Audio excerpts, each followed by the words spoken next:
בואו תראו איך לקחתי את הנכס בדקרלו שנרכש מזילו ב-41% פחות מחיר שוק, ואיך הפכתי אותו תוך פחות מ-45 ימים.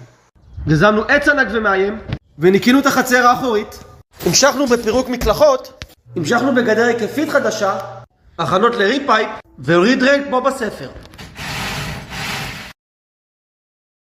הכנות לצבע, המשכנו בצביעה יסודית, דלתות חדשות, אפוקסי תמיד מוסיף חן, עבודות ריצוף, שדרגנו מקלחות ברמה גבוהה, מרזבים זה תמיד יתרון,